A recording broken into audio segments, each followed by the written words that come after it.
Hi, Joe. Welcome to Ricky's Compass mini series called Diagnosed but Not Defined. Thank you so much for joining us today. We Thank just you want for you to having be me. able to share your story and to help shatter the stigma surrounding mental health and kind of, get your story out there. How are you? Cool. I'm good. How are you? I'm good, thank you. So Thank thank you you. again for joining us. Great to be Joe, here. tell us a little bit about yourself. So I'm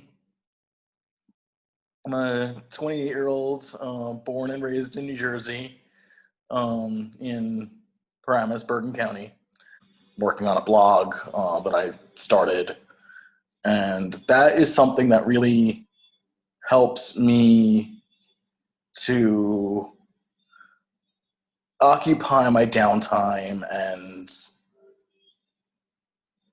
has I found helped with my mental health. Yeah, absolutely. I think writing is a huge tool for a lot of people who struggle. It's definitely a good Definitely. to be able to do. So let's dive into a little bit of your struggles with your mental health. Can you Sure. kind of tell us kind of how it all started when you realized that you were struggling with your mental health? It started for me when I was young. My parents divorced when I was young, when I was about, oh gosh, I think I was 9. And that was really hard on me because I was so young and didn't really understand. I was born with spina bifida Mhm. and have used a wheelchair for most of my life since I was 5. And I would get bullied in school about the braces and crutches from people who I thought were my friends that turned out to not be. I specifically remember one time in high school after coming back to school after a major surgery being picked on and pushed out of my wheelchair. Are you serious? Yes, I vividly remember it. I was outside the cafeteria in one of the hallways where the lockers were and got pushed out of my chair and triple front flipped down the hallway. Oh my goodness, did anyone see anything or say anything? Yes. Luckily, I had a bunch of friends that were there. This was during lunchtime, and I was very close friends with the majority of the football team, Mm-hmm. who all just so happened to be in the hallway watching this go down. Wow. And they all helped me up and confronted the kid. I guess it was because of the nature of my disability and the fact that I needed a lot of help when I was younger with certain medical care things, and still do now, but less so than when I was younger. Right. Um, in a lot of ways, blamed my parents' divorce on myself. Thought it was my fault because I felt that my needs and challenges caused them to get into a lot of their fights. I now, looking back, realize that it was issues with their relationship. Absolutely. It ended up carrying over to college, Mm-hmm. my college years. Can you describe your college years a little bit and how you think that it carried over?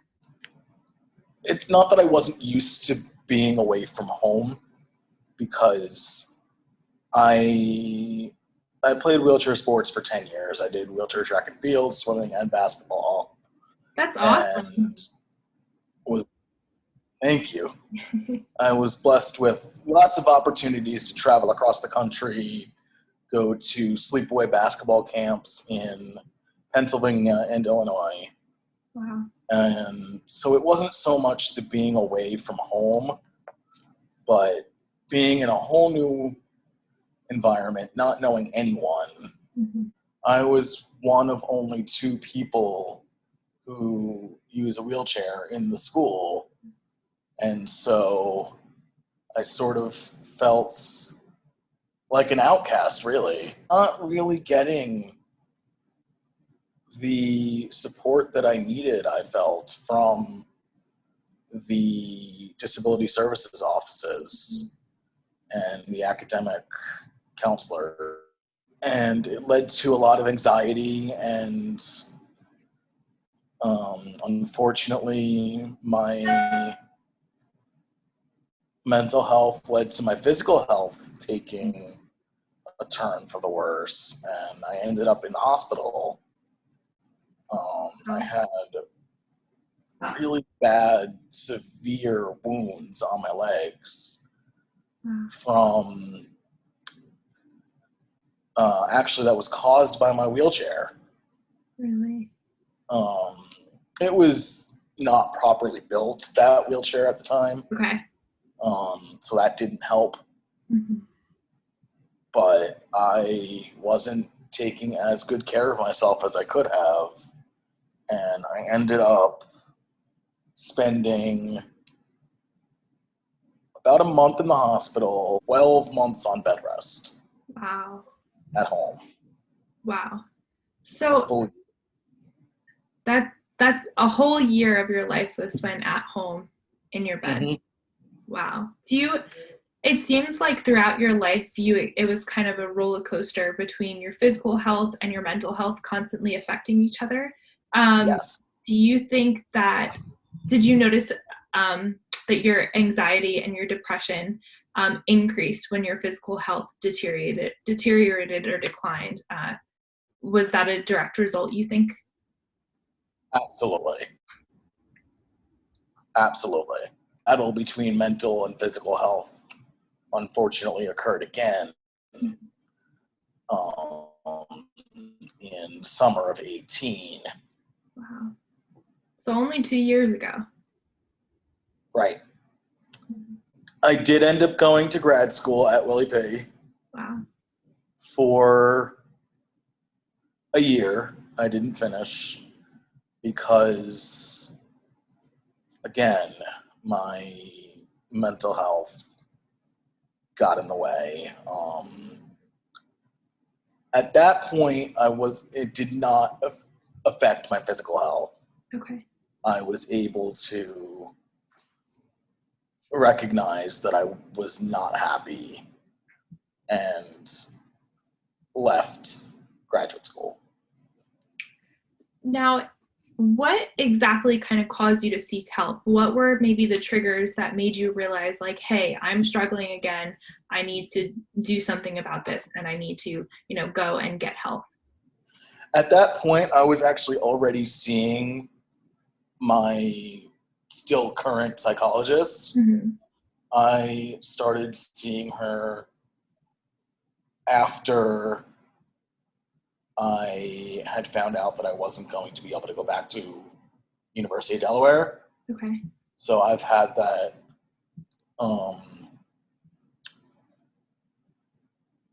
patient-doctor relationship Mm-hmm. for almost 10 years now. That's awesome. And that has helped significantly. Absolutely.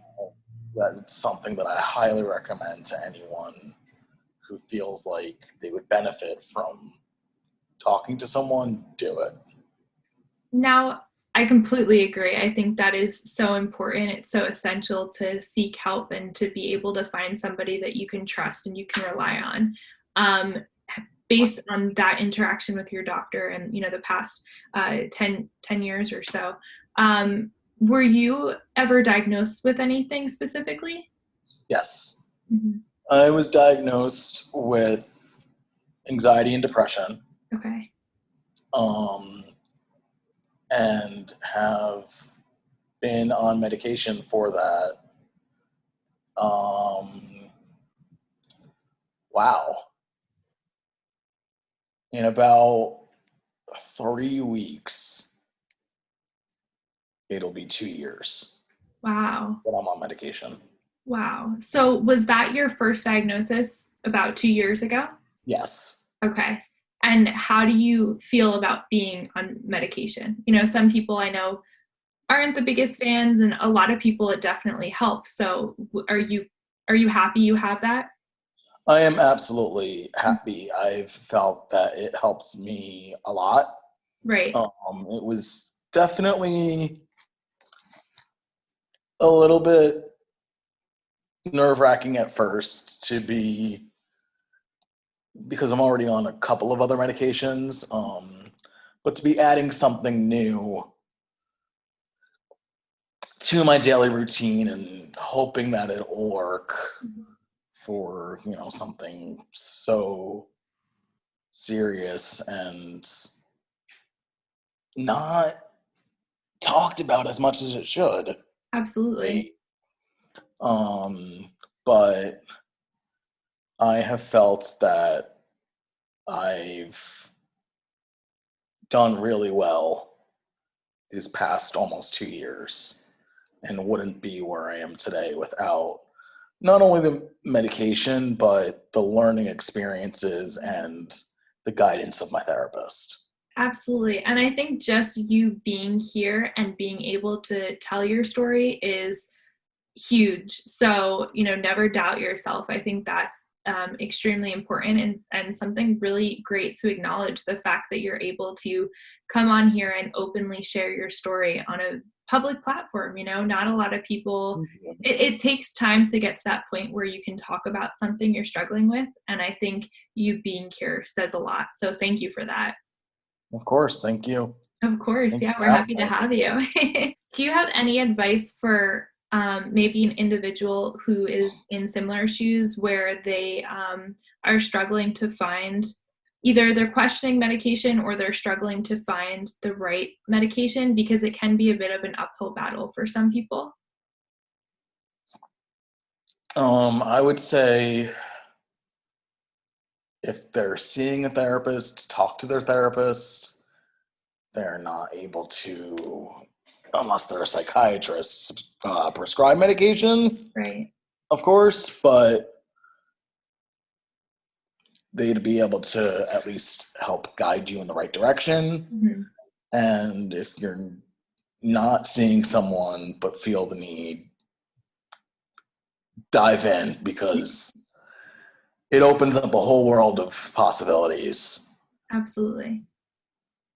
Um, I wouldn't be where I am today without the help of my therapist and the medication.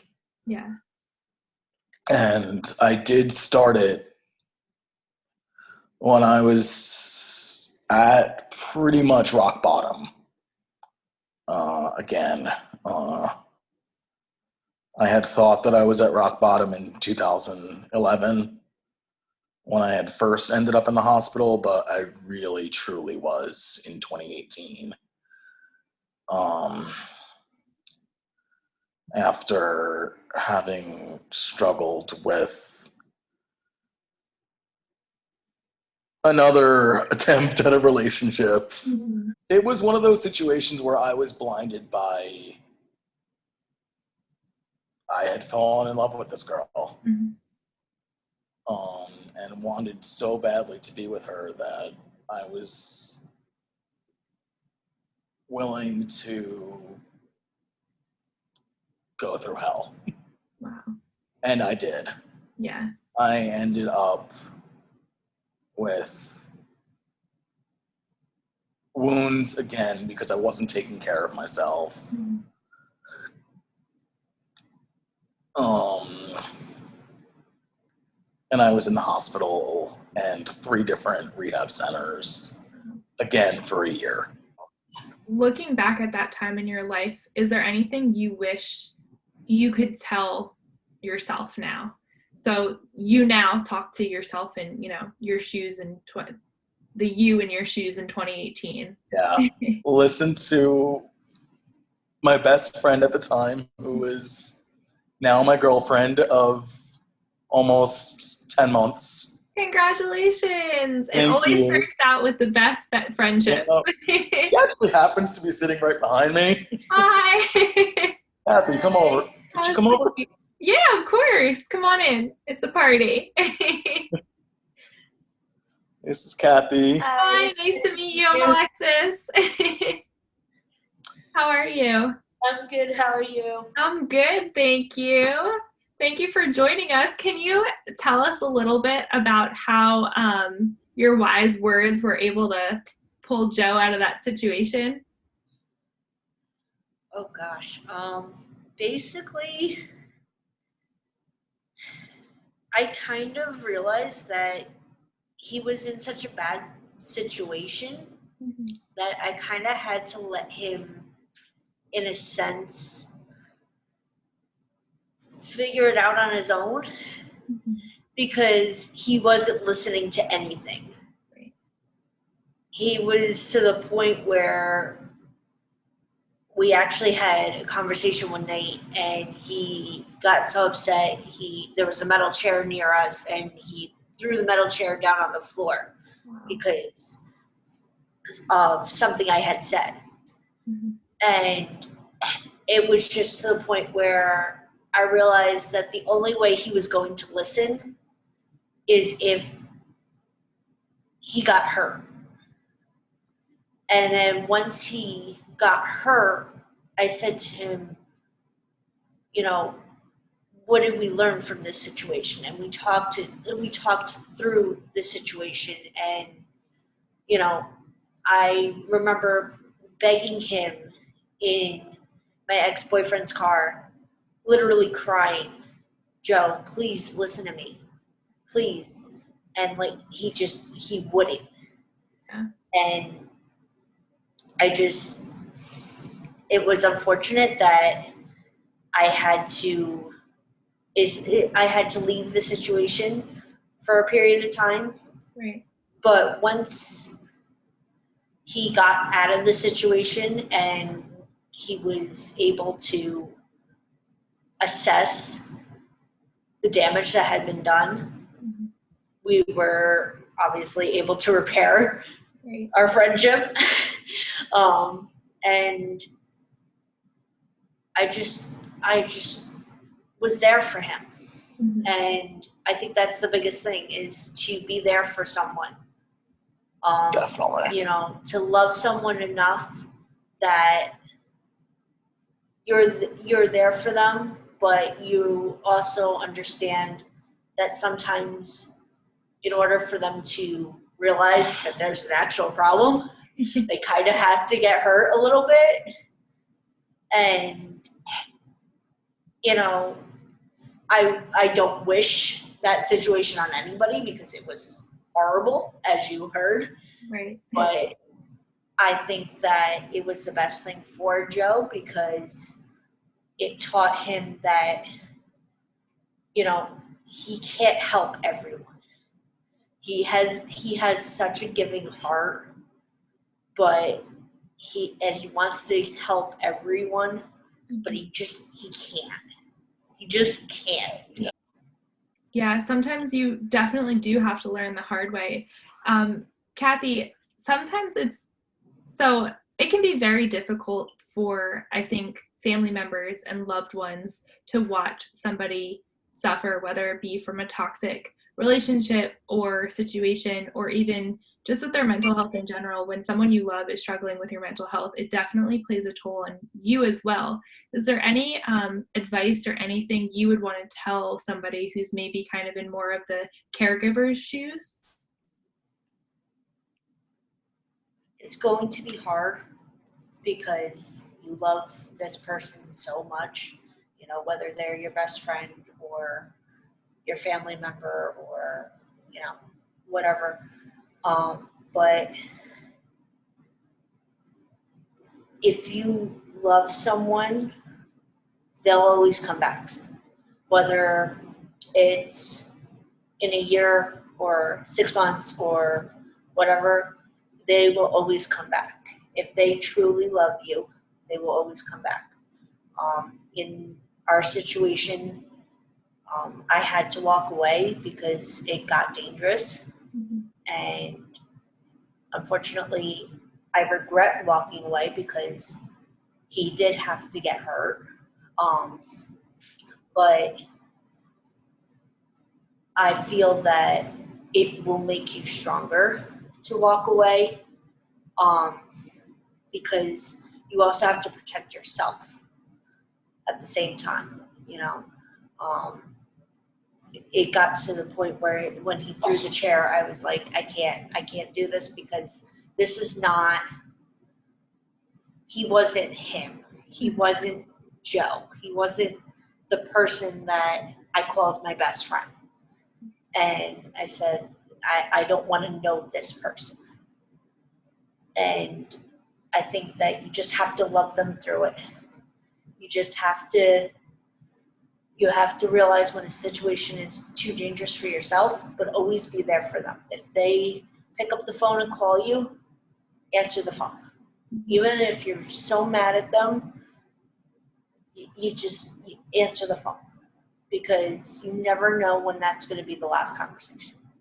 Absolutely. I think that's so important, because a lot of the times family members and loved ones want to kind of walk through it with them. And sometimes you have to realize that it's important to take a step back for your own sanity, physical safety, whatever it may be, but you also have to protect yourself. But like you said, be there for them, whether it be answering the phone call, you know, replying with a text, whatever it is. I think it's so important to be there, but also make sure that your safety is a priority as well. That's super important. And a lot of the times, if God forbid, you know, when somebody does get hurt, when they are in that dangerous situation, we almost feel guilty, because it's like, well, how could we have helped them? But, you know, you can't always save everybody. And I think that's, obviously we try our best. But I think having that limit and that boundary to make sure that your safety is a priority as well is super important. So I think that you make an excellent point. You talked about bullying a lot when you were younger. Right. Is there anything you wish you could tell people, whether it be the bully themselves, or even maybe, I feel like a lot of times growing up, we are taught now to be more accepting of those with a disability, but it's not, I don't know, I feel like young kids still look or stare or something like that. Is there something you wish you kind of tell those kids, or tell people who might not be fully aware of what somebody else is struggling with a disability? Lead with kindness. In the words of Ellen DeGeneres, be kind to one another. I wish that there was more disability representation in the media, in the world of sports, things like that. But I do have hope for the future, because I do see that it's getting better. Mm-hmm. Absolutely. I think that's so important. I tend to like to focus on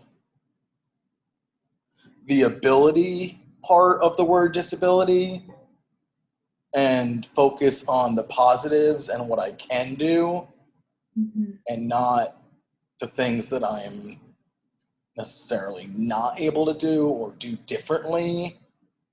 I like to use, when I talk about wheelchair sports, I like to call them adaptive sports instead of disabled sports or wheelchair sports. There's certain terminology that I find is more inclusive, and like to lead with that. Absolutely. I love that. I mean, here at Ricky's Compass, our whole goal is to shatter the stigma. And, you know, the title of this mini series is called Diagnosed but Not Defined, because whether you're diagnosed with a physical ailment or disability, or, you know, a mental illness, either way, you should not be defined by your diagnosis. You're defined, like you said, by your ability, by your capabilities. So that's so important to highlight. So, you know, there's certain words and phrases that we try to focus on, or maybe avoid or change in the mental health side. So I totally understand where you're coming from. So if there's maybe some other phrases that we could work on improving in our language as far as with disability, is what would you like us to focus on? Is there anything, you know, give us a little 101, a little tip. I like to use the terminology differently abled. For example, I mentioned earlier that one of the sports that I used to do was swimming. Mm-hmm. A lot of people ask me, if you're not able to use your legs, how do you swim? Right. It's entirely upper body. I know people who